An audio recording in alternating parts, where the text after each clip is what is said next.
বন্ধুরা, chronic kidney disease অনেকেই রোগটাতে ভুগছেন।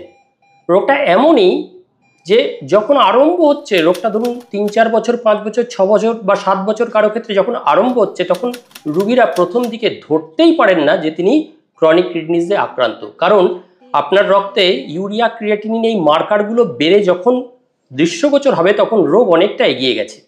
প্রথম লক্ষণ কি? ইউরিনের ফেনা, সামান্য পা ফোলা, ক্লান্তি, অস্বাভাবিক গায়ে চুলকনি, এগুলো বিভিন্ন কারণ থেকে হতে পারে, প্রেশার থেকে হতে পারে, সুগার থেকে হতে পারে, কিন্তু আমাদের আলোচ্য বিষয় আজকে সেটা না। কিডনি রোগীরা স্বাভাবিকভাবেই চেম্বারে এসে জিজ্ঞেস করেন, ডাক্তারবাবু ডায়েটিশিয়ান দিদি তো অনেক কিছু বলে দিয়েছেন, সবটা মনে রাখতে পারছি না, বা আপনি একদম সহজে জিস্টে বলে দিন যে কি খাবো আর কি খাবো না, মোটা মোটা ভাষায়, যাতে আমরা সহজেই বক্তব্যগুলো মনে রাখতে পারি। আজ সেই উপলক্ষে আপনাদের 10টা এমন টিপস দেব যেটা মনে রাখলে মোটামুটি কিডনি রোগীরা খুব কি খাবেন বা কি খাবেন না এই দ্বন্দ্বসা থেকে বেরিয়ে নিজেই নিজের খাওয়ার নির্বাচন করতে পারবেন। সাথে ওষুধ, যে রোগে তিনি আক্রান্ত, আইদার প্রেশার হতে পারে, সুগার হতে পারে, সাথে খেয়ে গেলে অনেক দিন অবধি কিডনি রোগী কিন্তু ভালো রাখতে পারবেন।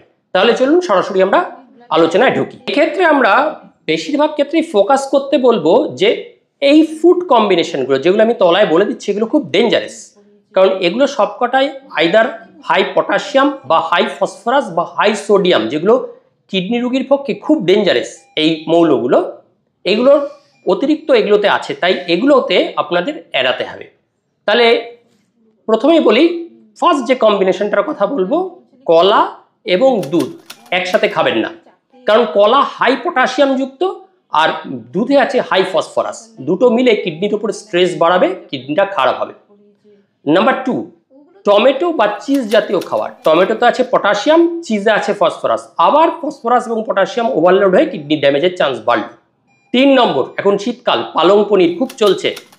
এই পালং শাক এবং পনির একসাথে খাবেন না। পালং শাকে প্রচুর উচ্চ মাত্রায় অক্সালেট ও পনিরে আছে ফসফরাস, দুটো মিলে কিডনি স্টোনের চান্স বাড়ায়, কিডনির ওপর লোড তৈরি করে, কিডনি জখম হওয়ার সম্ভাবনা আরও বেড়ে যায়। 4 নম্বর হচ্ছে কোকোনাট ওয়াটার বা আমাদের নারকেলের জল এবং কলা, দুটোই ডেঞ্জারাস, এক্সট্রিম পটাশিয়াম, তাই দুটোই কিন্তু কিডনি রোগীর পক্ষে হানিকারক।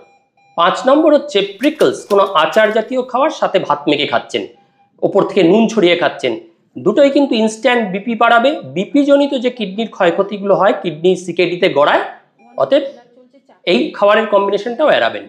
6 নম্বর হচ্ছে চিপস এবং কোলা জাতীয় জিনিস একসাথে খাওয়া।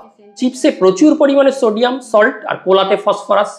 কোকা-কোলা বা ফান্টা বা কোল্ড ড্রিঙ্কস জাতীয় যে জিনিসগুলো আছে, দুটোতে মিলে কিন্তু হাইলি কিডনি ড্যামেজের চান্স